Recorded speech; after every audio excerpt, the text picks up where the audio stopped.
Assalamualaikum warahmatullahi wabarakatuh. Halo pemirsa, selamat datang di podcast pertama saya di sini. Perkenalkan, nama saya Muhammad Arka Yaswafir Novi. Saya berasal dari SMA Negeri 1 Jetis. Di sini kami di sini kedatangan dua narasumber yang akan saya wawancarai. Sebelumnya selamat datang di podcast kami. Ya, seperti inilah gambaran podcast kami ke depannya. Sederhana ini. Terus di sini kami akan mengusungkan tema yaitu tentang Kerajaan Mataram kuno yang akan disampaikan oleh dua narasumber yang berasal dari SMA Negeri 1 Jetis juga, yang kemarin sudah melakukan observasi di keraton maupun di tempat relik-relik lainnya yang banyak sekali terkandung akan artefak atau yang akan disampaikan nanti oleh kedua narasumber tersebut. Oke, sampai di situ dulu, nantikan ya. Baik, selamat datang. Saya ucapkan pada dua narasumber kami yang di sini.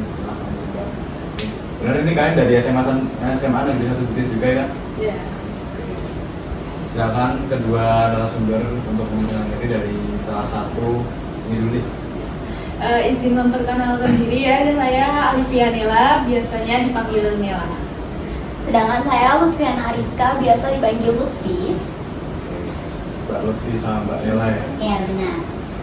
Saya kemarin dengar dari sekolah itu mengeluarkan dua siswi untuk dikirim ke sebuah museum yang berupa museum keraton kuno yang terletak di Yogyakarta. Nah itu kalian juga pasti dapat tugas kan di sana buat observasi, mengerti sejarah di sana. Kebetulan kalian juga mapelnya ikut sejarah juga kan? Iya, betul.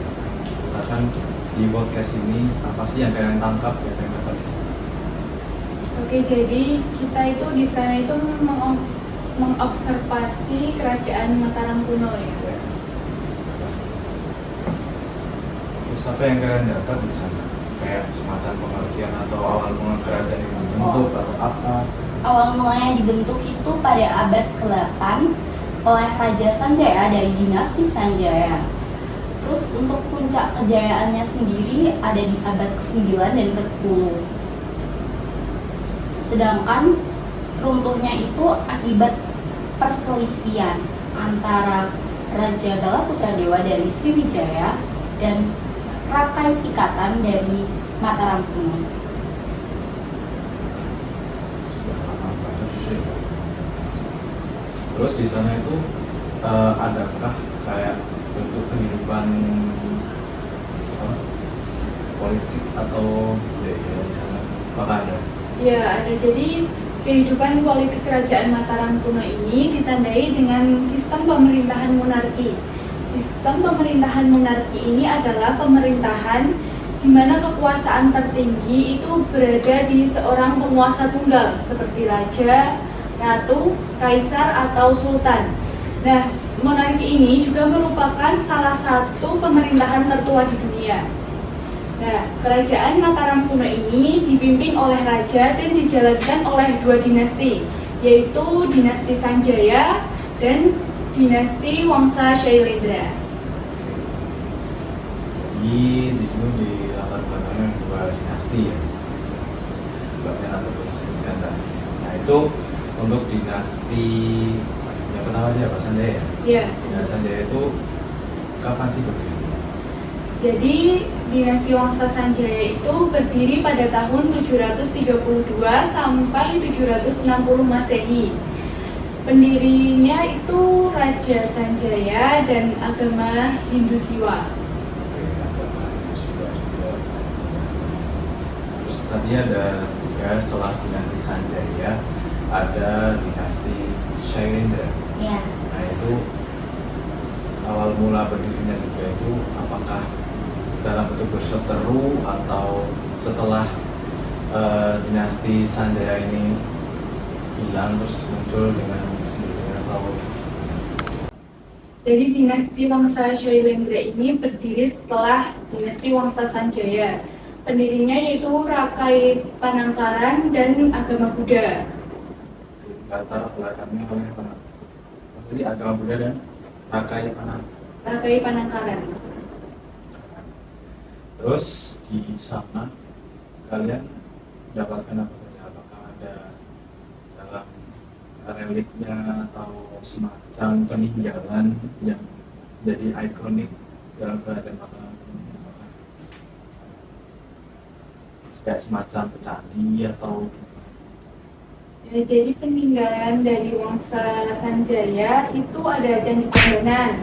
Terus dari Wangsa Shailendra itu ada Candi Mendut, Candi Kalasan, dan juga Candi Borobudur. dari sekali ya? Ya. Oke, tadi saya juga pernah baca itu tentang kerajaan Mataram kuno ini. Di situ agama yang di di sana itu kan tadi disebutnya ada Buddha. Nah itu dinamis ya. Terus apa sih keterkaitannya di dalam masa sekarang tentang kerajaan Mataram kuno ini?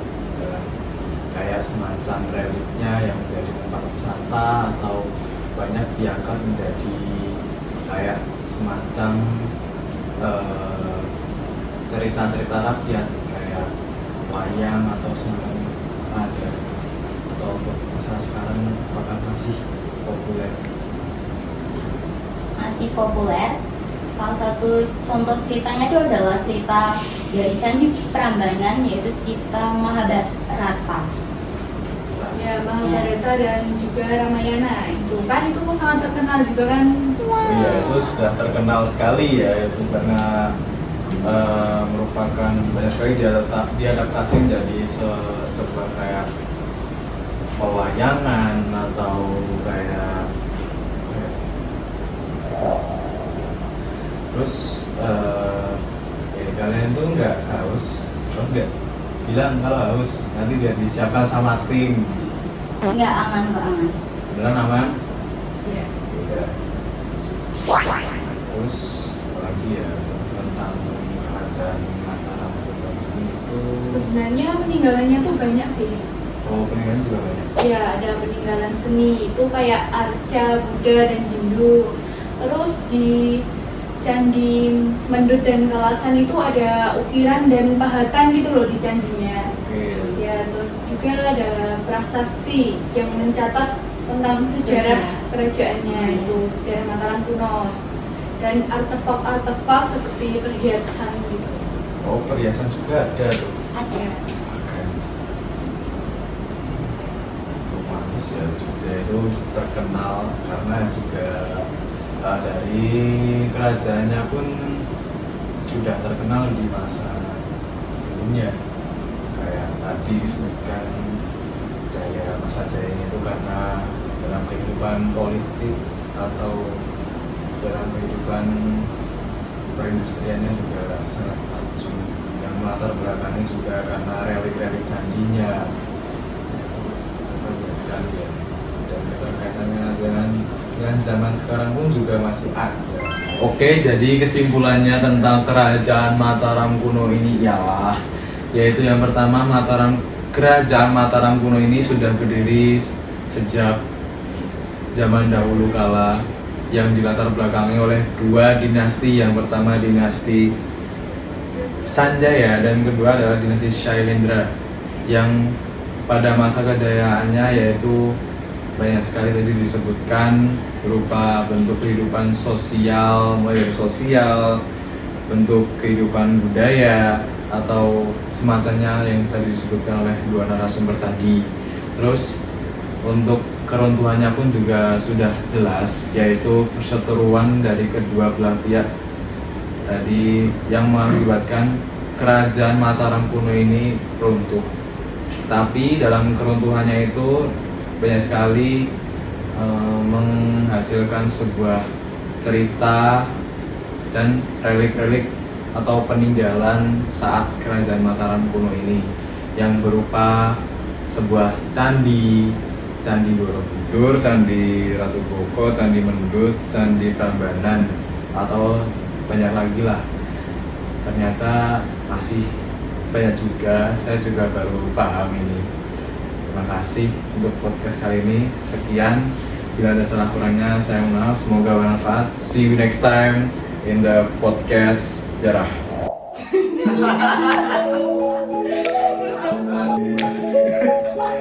Masih